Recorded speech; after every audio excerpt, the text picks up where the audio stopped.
Assalamualaikum warahmatullahi wabarakatuh. Selamat siang semuanya.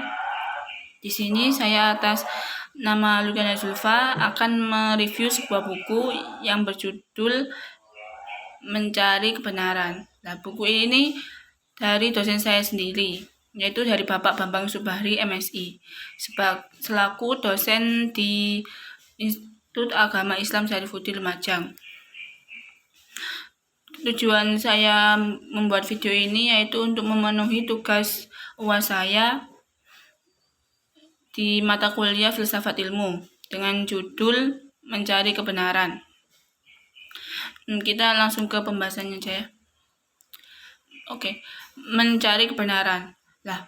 Langkah awal dalam mencari kebenaran dalam filsafat adalah dengan mengklarifikasi atas apa yang harus dianalisis menggunakan kerangka berpikir. Sebelum kita mencari kebenaran itu, kita harus mempunyai kerangka berpikir dulu.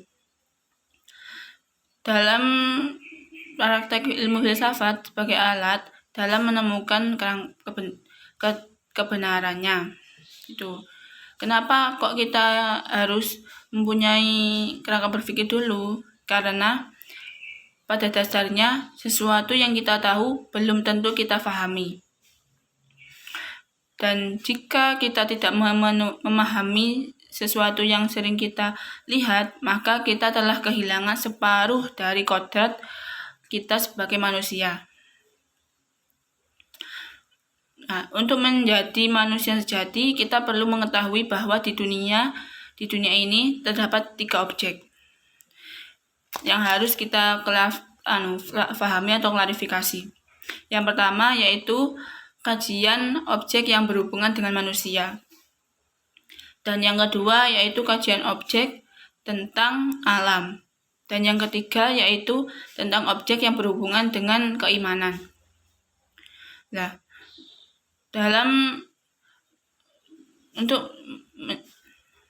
dari setiap kajian objek yang menjadi bahan analisis kita pada saat ini, kemudian kita uji berdasarkan tujuannya dengan melihat apakah objek itu sudah masuk akal, apakah kajian objek itu memiliki nilai keindahan, dan apakah keberadaan objek itu tidak melanggar nilai dan kebiasaan yang sudah disepakati bersama dalam masyarakat gitu. Nah, untuk lebih detailnya yaitu yang pertama objek filsafat. Objek filsafat itu yang digunakan sebagai alat dalam menemukan kebenaran diawali dari analisis objek filsafat yang harus difahami oleh setiap manusia. Itu. Segala yang ada di dunia ini diciptakan sesuai dengan tugasnya masing-masing.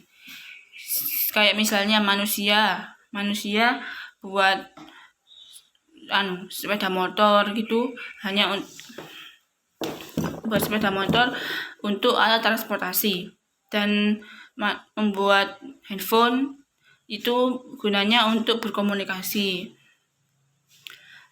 Namun tidak sedikit manusia yang melalaikan tugasnya sebagai makhluk yang harus berpikir. Nah, karena kenapa kok manusia itu nggak tahu kalau kita tugasnya itu untuk berpikir? Karena manusia itu kurang ilmu pengetahuannya.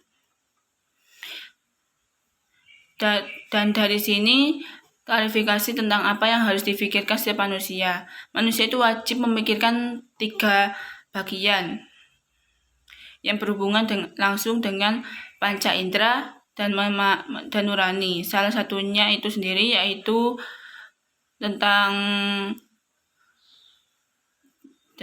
yang salah satunya diri itu yaitu manusia sendiri, dan yang kedua itu alam semesta, yang ketiga itu Tuhan.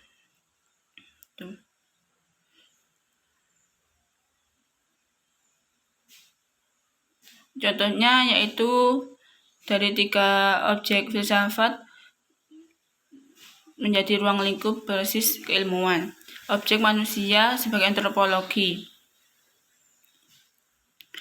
Contohnya itu objek manusia, kayak itu antropologi, psikologi, biologi, sosiologi, komunikasi, dan lain-lainnya. Terus objek alam yaitu kayak fisika, terus kimia, astronomi, geografi, meteorologi, geofisika gitu. Terus kayak objek Tuhan yaitu teologi, ilmu kalam, tasawuf, dan lain-lainnya.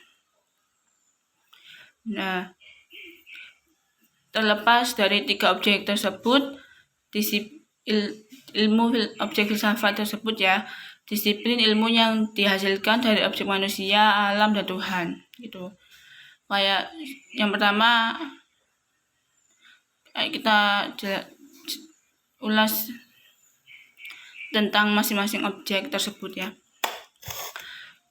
Kayak manusia itu adalah objek filsafat yang pertama, karena manusia satu-satunya makhluk di muka bumi ini yang memiliki kemampuan berpikir dan tidak memiliki makhluk yang lain. Yang lain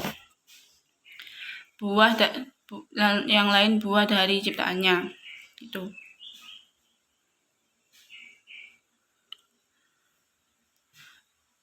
Tapi manusia sendiri itu berpikir akan dirinya sendiri kepada ia berpikir, dan hanya manusialah yang berpikir untuk selalu menyediakan makanan dan berpartisipasi akan keterbatasan makanan tersebut.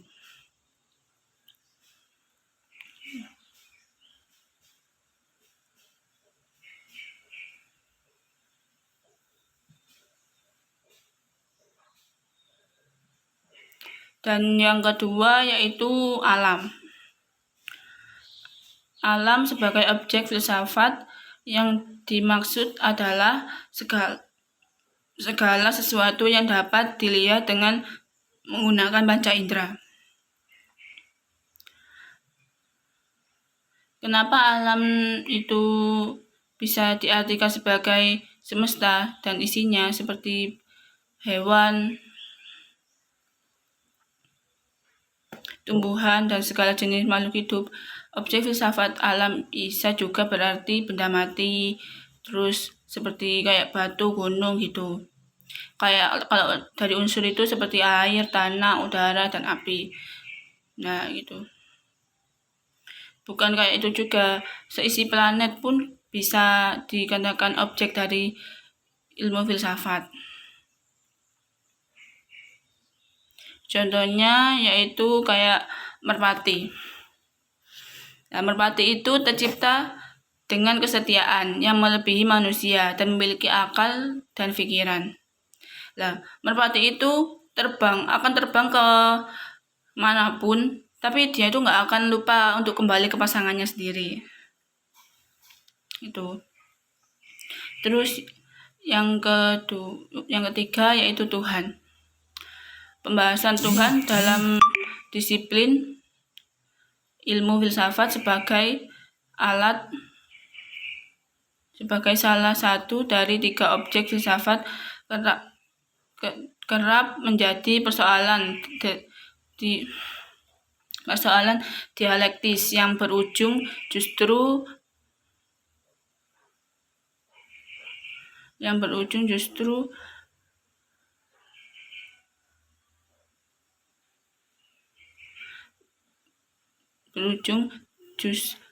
justifikasi kesesatan pada salah satu pihak. Itu. Kayak di sini ada kisah dari siswa yang mengingat ateisme dan cara pandang akan Tuhan. Mula-mula diawali dari pertanyaan sang guru yang mengatakan bahwa guru itu kayak gini ngomongnya. Jika Tuhan itu ada, maka dia adalah kejahatan. Secara logika, jika Tuhan menciptakan segala yang ada, maka ia juga menciptakan kejahatan yang artinya Tuhan adalah kejahatan itu sendiri. Terus muridnya jawab, "Permisi Pak, boleh saya bertanya?" gitu. Terus gurunya, "Ya silakan, kamu mau tanya apa?" Terus siswanya tanya lagi, apakah dingin itu ada gitu.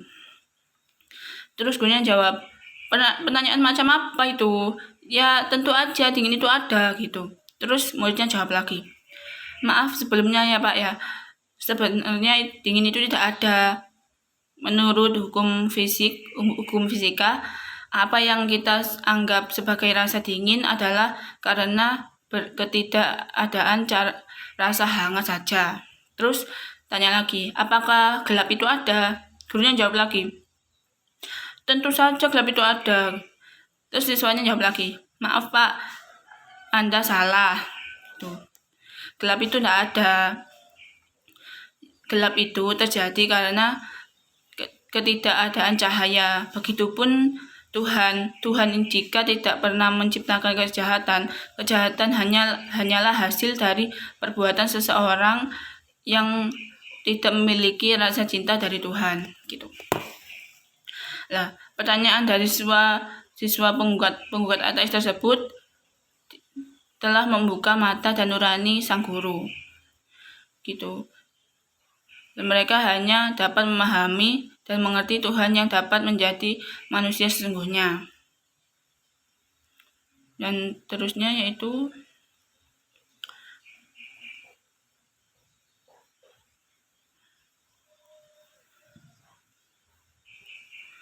tujuan filsafat.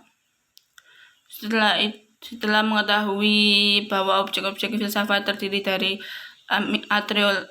antropologi, kosmologi, dan teologi, maka langkah selanjutnya adalah mencari kebenaran.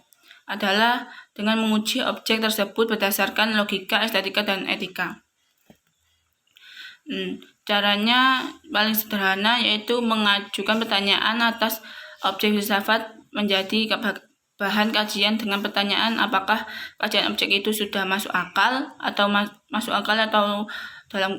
sama dengan logika, apakah kajian objek itu memiliki nilai keindahan dalam kurung estetika, dan apakah keberadaan objek itu tidak melanggar nilai dan kebiasaan yang telah disepakati bersama dalam masyarakat atau etika gitu. Kita harus uji logika berdasarkan salah benarnya, uji etika berdasarkan jelek indahnya, dan uji etika berdasarkan baik buruknya. Ya di sini itu ada pembahasannya, kayak pembahasan logika gitu. Yang pertama yaitu pembahasan logika. Memahami logika sebagai tujuan filsafat dapat diartikan dalam memberi penilaian atau menguji objek filsafat, baik objek antropologi, kosmologi maupun objek teologi dengan label salah atau benar. Kayak contohnya itu ukuran tinggi kursi. Hal ini pasti sudah benar gitu. Tapi secara logika itu salah ketika tinggi kursi mencapai 150. Kan pertama tinggi kursinya itu kira-kira itu kayak 43 sampai 45. Terus kalau diukur itu tingginya itu enggak sama. Tingginya itu 150 gitu.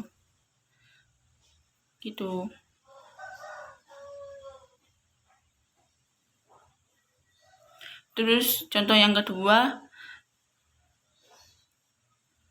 sepeda motor. Sepeda motor itu rodanya kan ada 2 dan memiliki mesin dan dijalankan dengan BBM, bahan bakar minyak kan. Jadi kita terdapat sebuah sepeda beroda 2 dan bermesin kemudian dijalankan dengan bahan bakar minyak, maka itu adalah sepeda motor. Jawabnya benar. Dijawab benar, tapi salah ketika ada sepeda dengan 3 roda disebut dengan sepeda motor, karena benda tersebut sebenarnya bukanlah sepeda motor melainkan sebuah becak. Kendatipun benda tersebut memiliki mesin dan dijalankan dengan bahan bakar minyak gitu. Yang kedua, estetika. Membahas estetika merupakan penjelasan soal rasa dan selera. sebagaimana logika. Estetika juga memiliki dua labeling dalam penilaiannya, yaitu jelek dan indah. Sebagaimana sebuah kursi. Estetika merupakan pembahasan di dalam kursi, tidak sebatas balok kayu yang ditaruh sekedar untuk dijadikan tempat duduk. Dalam estetika, sebuah kursi yang indah akan dilengkapi dengan relief atau ukiran-ukiran yang menghiasi di setiap sudut kayu pada kursi. Sehingga kursi tidak terkesan kaku, hanya sebatas kayu yang tidak memiliki nilai seni. Kan di kursi itu kan mesti kan ada kayak ukiran-ukiran gitu. Oke, teman-teman, maaf ini waktunya sudah habis. Sekian dari saya, kurang lebihnya mohon maaf apabila ada kata-kata yang kurang berkenan. Wassalamualaikum warahmatullahi wabarakatuh.